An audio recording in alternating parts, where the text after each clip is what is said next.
Good morning, YouTube. I'm back again with another vlog today, you guys. What I wanted to do today, you guys, was a much more in-depth kind of review on the 2018 beautiful Camaro ZL1 that I picked up. Actually, now it's been about 3 weeks that I've had the car, basically. But last time, the review that I did was just kind of an introductory kind of thing. I'd only had the car for a couple days. What I want to do today is to get much more in-depth into the beautiful tech and the amazing power and performance of this awesome car that I picked up a couple of weeks ago, you guys. Let's go ahead and get into it here. What I wanted to do initially was I wanted to start by showing you guys the bread and butter first, which is the power plant. Let me go ahead and get the hood open.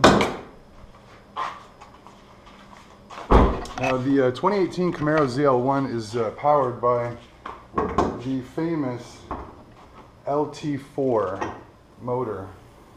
This is the 650 horsepower LT4 motor, supercharged. It's got an Eaton supercharger on it. I believe it's a 1.7 liter unit. It's not as big as the 5th generation ZL1 Camaro's unit in terms of the supercharger, but I believe it's more efficient. It spins to 20,000 RPM, which is actually pretty impressive. This massive monster of a motor will propel this big car, which is still 3,900, I believe 3,940 pounds, in this particular trim, because I do have the 10-speed. The lightest iteration of the ZL1 is the 6-speed without the sunroof. I have the 10-speed with the sunroof, so excuse me, without the sunroof, but the 10-speed does add a little extra weight. So the numbers on the car, which are pretty impressive, you guys, you get the quarter mile in 11.4 seconds, 0 to 60 in 3.5 seconds, and a massive top speed of 198 miles an hour. Now that's the numbers claimed by GM.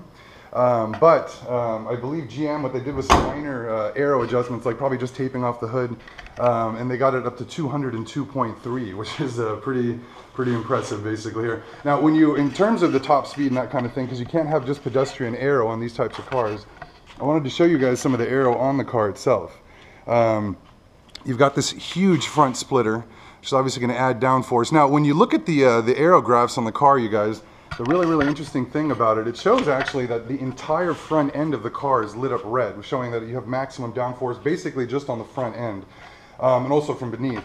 Now, when you look at it more closely, if you look at it, instead of just having actually one splitter, which is just along the bottom, if you think about it, it's actually got three. You've got 1, 2, and you've even got 3. So when you look at the aero graphs for the 2018 Camaro ZL1, it's insane. The entire front end is lit up red, because what GM has done when they designed it is the entire front end is angled down. So instead of having one front lip, effectively you have 3. On top of that too, again, because going back to the top speed of 198 miles an hour, you can't have pedestrian aero. So you've got serious aero. So you've got downforce. You have stuff like the hood extractor, which is basically going to reduce lift in the front or create downforce. Also, obviously just release some of the heat from that massive supercharged engine.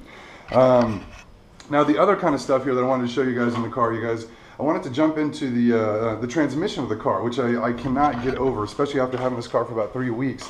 The transmission in this car is a 10R90. It was developed by Ford and GM together, and the unit, excuse me, is a 10-speed, and it shifts lightning fast. Now how fast? I actually did a little homework on this, you guys, and this is very impressive because the Porsche PDK currently is kind of like the benchmark in terms of speed and shift times, that kind of thing. The new 10R90 from GM and Ford is faster than Porsche's PDK. So there's a new sheriff in town, and it's this thing here, the 10R90, that goes in the Camaro ZL1, and it's going to be going into, I believe, 8 more GM products and some Ford products as well here, because it was co-developed. Very impressive. What I found last night is, depending on what gear you're going up, what gear shifts you're looking at, the 10R90 is 26 to 36% faster on the shift times. That is insane. Now, in terms of so what we're looking at basically is we've got massive aero, massive power, which is very impressive. Now, also on top of that, basically here, you guys, and also an amazing transmission. GM's also going to give us lots of grip. Now, if you look at the GM's the GM pack tire, let's go into the brake and tire package on this car.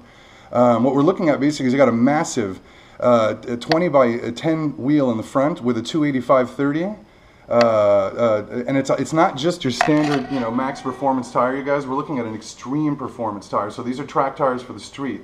These are ones you can get 10,000 miles. It's not a full-on R comp like a Cup 2, but this is definitely going to give you some streetability and some wear. So I tell people the 285/30 in the front is what I would call an understeer smashing or understeer slaughtering size. Now in the back, what they've done, they've given us 20 by 11 with a 305/30 in the back. Now with 650 horsepower, a 305/30, you know, that's going to hold some, it's going to give you some grip and some balance, but obviously you can still overpower a 305 in the back. But to help even more with that kind of stuff, GM's obviously given us not just a standard suspension, we've got magnetic ride control on top of the amazing tire setup basically too. So we've got lots and lots of grip. The magnetic ride control system, you guys, or MRC for short, is the fastest reacting suspension in the world right now. It's currently licensed to Lamborghini and Ferrari. That's how good the stuff is. And the 2018 Camaro ZL1 has the new 4th generation of the new magnetic ride control. Very, very impressive. The fastest, like I said, fastest reacting suspension in the world. Very, very cool. So again, it's got the full resume in terms of performance, power, and tech, and focus. That's what I was looking for basically in a performance car. And I'll go ahead and walk around, you guys, just give you a little bit more of a look.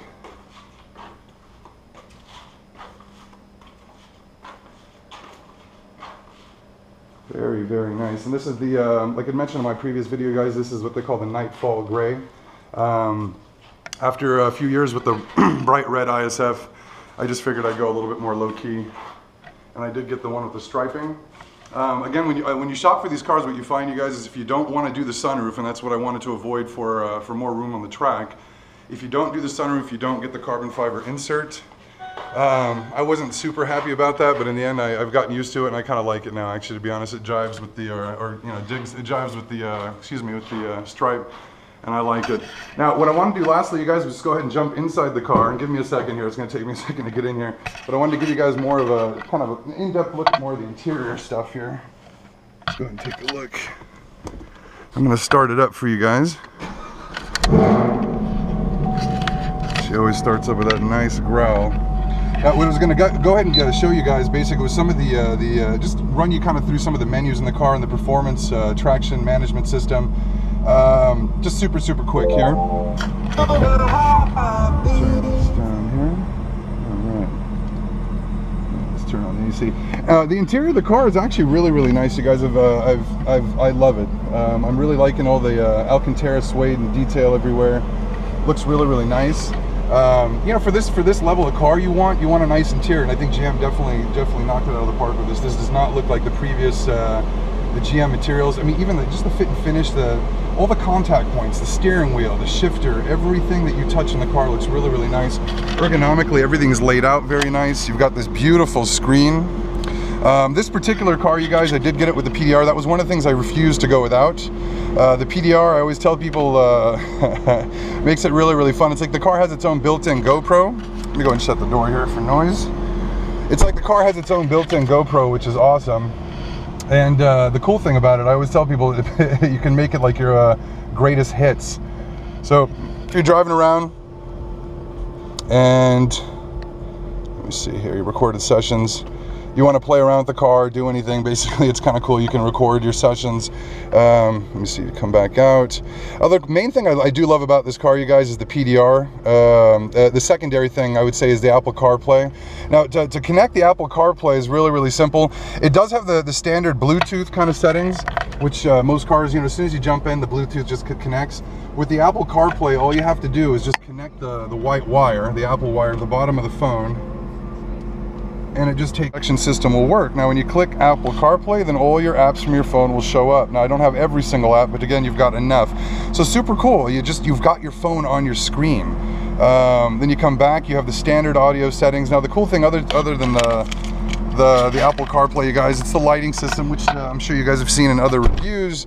But if you go to lighting, it just allows you to run through, and then you can change the color of the interior lighting strips, basically. Let's say if we want to go from blue to red, it slowly diffuses and it turns to red. Very cool. It's not like something you're going to be shifting through constantly, but it's kind of cool to have. And I'll admit, I don't usually drive the car too much during the evening, but I went out last night. It was kind of cool. I actually did appreciate the fact that it lit up the interior kind of nicely. I could see everything I needed to see. I think that's pretty much it, you guys. I mean, other than just you know, like I said, this car is so much more than just the standard performance car. It's performance. You've got a lot of tech and a lot of really cool stuff on the interior that's going to allow you to enjoy the car. And again, not just enjoy the car on the track, enjoy the car as a daily driver. The car still is very advanced. It has a lot of cool features like the Apple CarPlay. You know, you've got the nice nav settings that can, you know, cycle back and forth between the two different screens. It's a great car, you guys.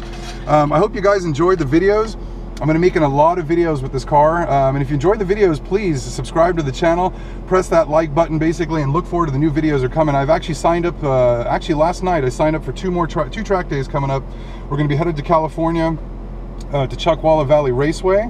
I can't wait for that track. That's an awesome track, and that's actually where Motor Trend runs their a lot of their reviews, so I'm looking forward to headed back there. And they've got some nice elevation changes. I also registered my baby, who I call affectionately Carmela the Camaro. So I hooked up Carmela with another registration at Big Willow in California. I believe that's in just early December, so I'm going to be heading out there too. So you guys, this channel's a lot more than just kind of just basic reviews and stuff like that. This is going to be a track day channel. You guys are going to be checking out some really cool videos and hopefully some awesome kills of some big cars, especially with this thing. But anyways, like I said, I hope you guys enjoy the videos. Thanks for following the channel, you guys. And if you, like I said, if you like the video, subscribe and follow us for the future videos. You take care, you guys. I'll catch you guys on the next one.